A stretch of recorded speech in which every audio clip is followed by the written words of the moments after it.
Nello scorso episodio di questa serie che ripercorrerà la storia della WWE, ci siamo fermati al momento in cui la World Wide Wrestling Federation diventò semplicemente World Wrestling Federation nel marzo del 1979. Quindi, se ve lo siete persi, vi consiglio ovviamente di andarvelo a recuperare. E ora basta perdere tempo e andiamo al video.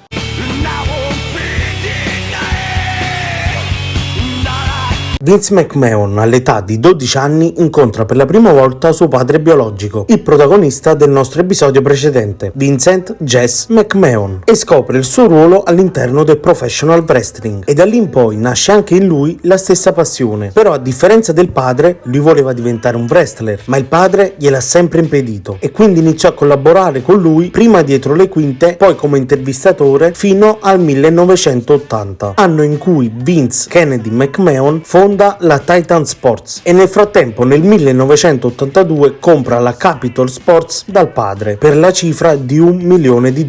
La mossa principale di Vince fu rimettere sotto contratto Hulk Hogan, che il padre aveva licenziato perché aveva partecipato al film Rocky 3, ma Vince aveva capito che lui aveva una notorietà nazionale che pochi altri potevano offrire in quel momento, e insieme ad Hogan vennero portati anche Roddy Piper, Jimmy Snuka, Don Muraco, Paul Orndorff, Greg The Hammer Valentine, Ricky The Dragon Steamboat, The Iron Sheik e Jesse Ventura, con quest'ultimo che però lottò raramente a causa di una malattia polmonare che lo portò al ritiro e divenne quindi commentatore WWF insieme a Gorilla Monsoon. Sebbene nella World Wrestling Federation ci fosse già da anni Andre the Giant, uno dei lottatori più popolari all'epoca era indubbiamente Hogan, la stella principale della federazione. Nonostante il padre avesse sempre criticato l'idea di allargare il proprio orizzonte territoriale, McMahon iniziò un processo di espansione che cambiò radicalmente il professional wrestling. Cominciò col far trasmettere gli eventi della WWF in televisione in tutti gli Stati Uniti, ricevendo furiose critiche dagli altri promoter, poiché uscì dalla tradizionale area della WWF, il Nord-Est. Per capire di cosa sto parlando basta andarsi a riguardare il primo video di questa serie. McMahon iniziò poi anche a vendere video degli eventi della WWF in tutta la nazione, attraverso la sua compagnia di distribuzione, nota come Coliseum Video. Infine iniziò a spendere i guadagni prodotti dalla pubblicità, dai contratti televisivi e dalle vendite di videocassette per mettere sotto contratto talenti di federazioni rivali, e tutti i promoter di tutta la nazione entrarono in competizione con la World Wrestling Federation. Ma la vera e propria rivoluzione iniziò con una delle più grandi idee di Mr. McMahon, ovvero WrestleMania. Il progetto di McMahon era quello di creare un evento a pagamento che potesse diventare col passare degli anni una sorta di Super Bowl del professional wrestling. L'idea di un evento così non era nuova nel Nord America, in quanto la National Wrestling Alliance, NWA, organizzava Starrcade già da qualche anno, e già suo padre aveva organizzato grandi eventi nello Shea Stadium, poi trasmessi a pagamento. McMahon voleva però aumentare sempre di più la fetta di pubblico della WWF, e con la prima edizione di WrestleMania la WWF strinse un accordo con MTV, dando vita a quella che fu definita l'era della Rock and Wrestling Connection. McMahon invitò allora nella sua federazione celebrità come Muhammad Ali, Mr. T, Cyndi Lauper per aumentare la pubblicità per WrestleMania, attirando l'attenzione dei mezzi di comunicazione di massa di tutti gli Stati Uniti. La prima edizione di WrestleMania, datata 31 marzo 1985, fu un grande successo finanziario e coincise con il debutto del cosiddetto sport spettacolo, lo sports entertainment, il nuovo modo di intendere il wrestling da parte di McMahon. Tale era fu infatti piena di atleti che si presentavano come un personaggio stereotipato, facilmente riconoscibile e caratterizzante, simbolo di una professione: il poliziotto, l'esattore delle tasse, il barbiere o il modello, o di un ideale, l'uomo da $1 milione